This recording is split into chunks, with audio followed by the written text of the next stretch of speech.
Rise and grind. Scotch for whiskey drinkers. Let's get into the list. And so on this channel, we share with you all things men's lifestyle related. We share with you whiskeys to include Scotch, bourbons, rye. We share with you cognacs, wines. We share with you cigars, and we will soon be sharing with you men's grooming. We are here to impact all aspects of your life. And today we're going to talk about Scotch. Now, my favorite distilled aged spirit is bourbon. But there are a lot of similarities between bourbon and Scotch. Scotch comes from a single grain. Bourbon, however, tends to be a mixture of grains. By grains, I'm referring to wheat, barley, rye, corn. Bourbon has to be at least 51% corn, and then it's usually filled in with some wheat or rye or barley. Rye whiskey has to be 51% rye or more, and is usually filled in with something else. With Scotch, it's a single grain, just one, and that grain is malted barley. And so with bourbon, the sweetness that you get comes from that corn. And so you hear bourbon guys talk about it tastes like caramel and brown sugar and honey. They're really tasting that corn. More corn is going to make it sweeter. If you hear a bourbon guy says that this bourbon is spicy, there's black pepper or red pepper or cinnamon or mint, they're really referring to the rye. And so different grains give off different taste. And so with Scotch, it's made using malted barley. Malted barley is what gives it that taste. If you want to know what malted barley tastes like, imagine just eating cereal that hasn't been sweetened. Take a handful of regular Cheerios. Americans, we tend to like things with more sweetness to it. And so this is where the taste profile changes. Now, the beauty is that Scotch is usually aged in ex-bourbon barrels, or it's aged in ex-sherry barrels. The beauty is that Scotch, because they know it has a very rough taste, and so it's usually aged a lot more. And so whereas a good bourbon is aged for 4 to 8 years, Scotch, you can get you a great Scotch that's aged for 12 years for about $30 to $50. You can get you a good Scotch that's been aged for 18 years for about $50 to $75. And so Scotch tends to be aged a lot longer because they want this taste that might seem harsh to be balanced out by the barrel that it's aged in. Now, one last thing about Scotch. Because of where it's made, it has to be made in Scotland. These are essentially islands. There's a lot of ocean breeze, so a lot of saltiness. And so that taste comes across in the barrel. And so Scotch tends to have a more cereal taste that comes across like it's smoky. It has a more salty taste that comes across because of the environment. And so that's your Scotch 101. And so we're going to share with you, considering or assuming that you are a American whiskey drinker. And so we're going to guide you and share with you some Scotches that will be great for you. So what we have here are some blended Scotch. And so if you are just getting into Scotch and you've been drinking bourbons and American whiskey, then we would suggest that you start with a blended Scotch. If you are looking for something that is spicy, then we would suggest Compass Box Spice Treat. If you like the notes of vanilla, then we would suggest Compass Box Hedonism. Both of these blends have been blended to achieve a particular taste. And so they are going for a particular note. Compass Box, they've got a blended Scotch called Peat Monster. And so if you enjoy the peaty, salty taste, then you could drink that. They've got one called Orchard. And so if you like a fruity apple taste, then we would suggest you go with that.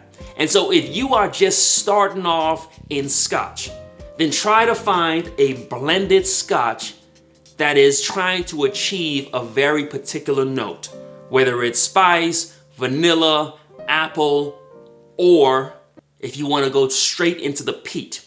But our first suggestion would be that you start with a blended Scotch that's trying to achieve the note that you're familiar with. And after you've tried the blended Scotch, now you're ready for the single malt. But you may not want peat. Maybe you want a Scotch that's from the Islay, but you still don't want it to be peaty. And so what we've got for you is Laddie Classic Laddie. Now it comes in this beautiful Tiffany blue bottle. This is high proof, and so a lot of Scotch tends to be around the 40 ABV, but this comes in at 50% alcohol per volume. And so if you are an American whiskey drinker, you're gonna love this.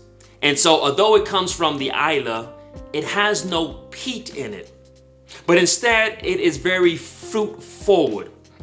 Why is that? Because this has been aged in ex-bourbon barrels.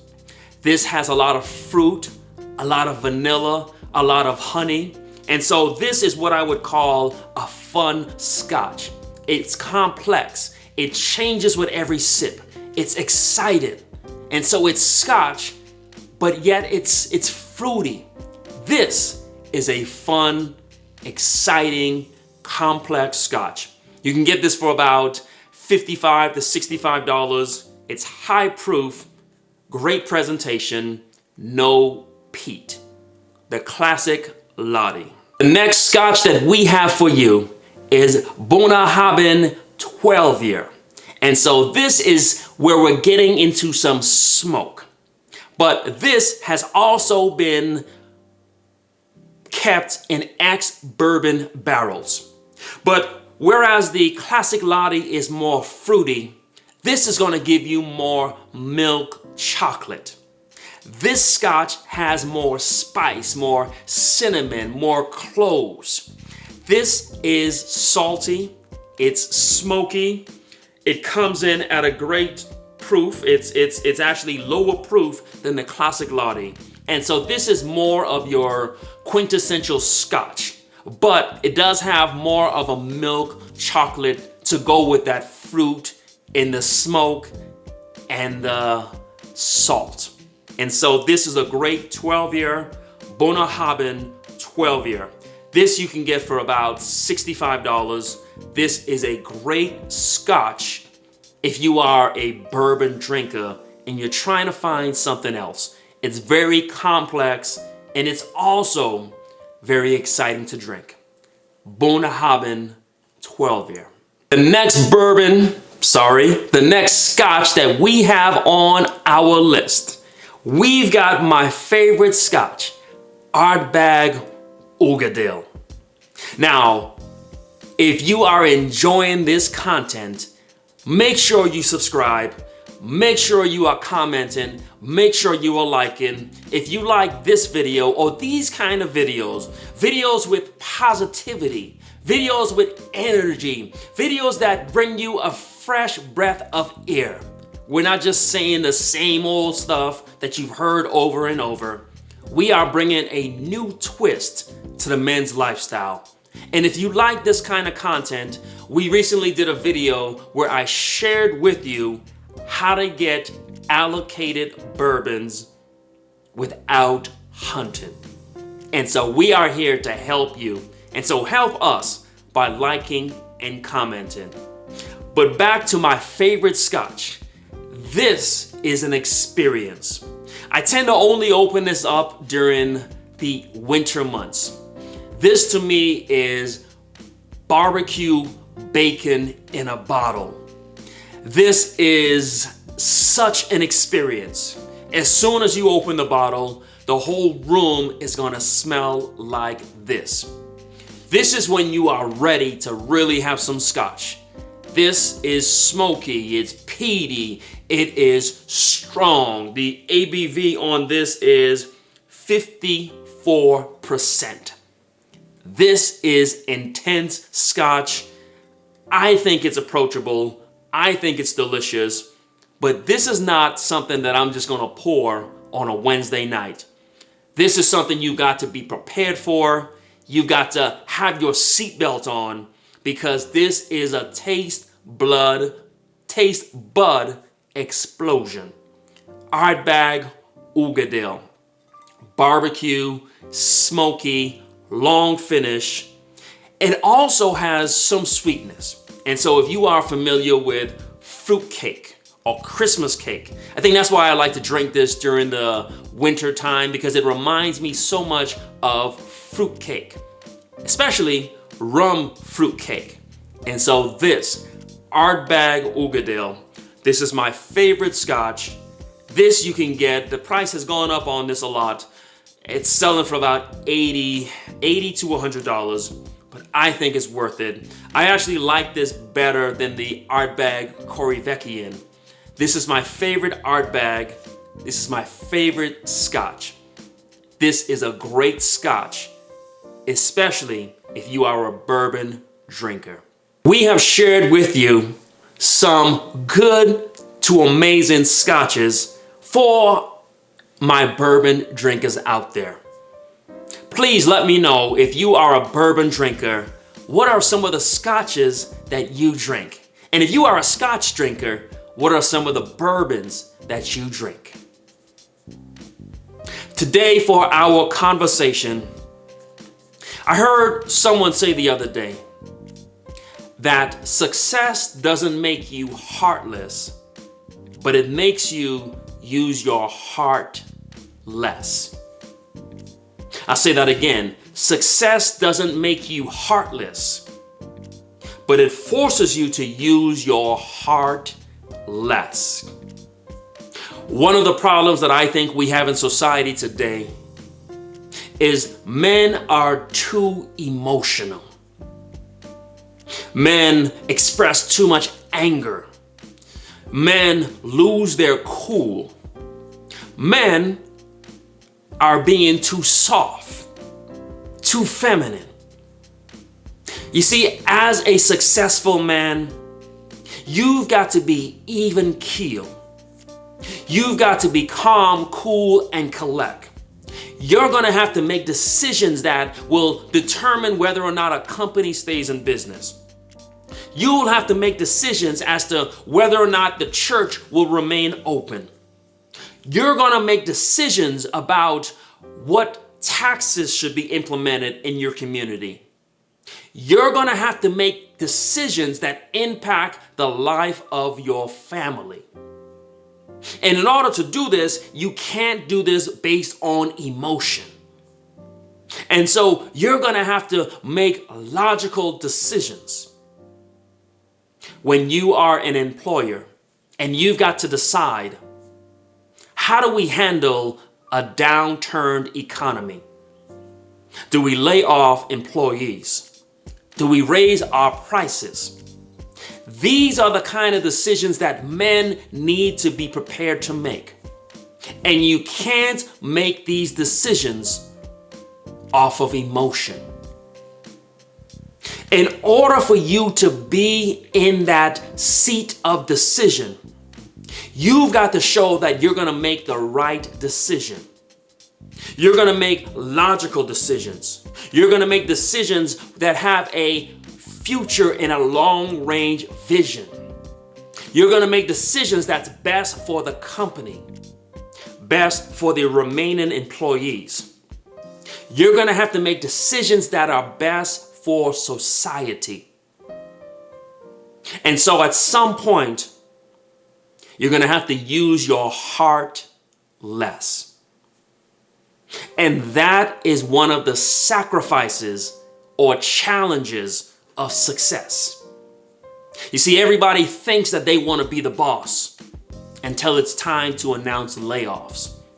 Everybody thinks that they want to be in charge until it's time to make executive decisions. Yes, sometimes there will be collateral damage. Sometimes there will be sacrifices. But when you are in charge, it doesn't mean that you are heartless, but it means that your decisions at times will force you to use your heart less. Let us finish this conversation in the chat. Let us know about times where you had to be a man and make decisions not off of emotions, but off of mind and logic. Rise and grind.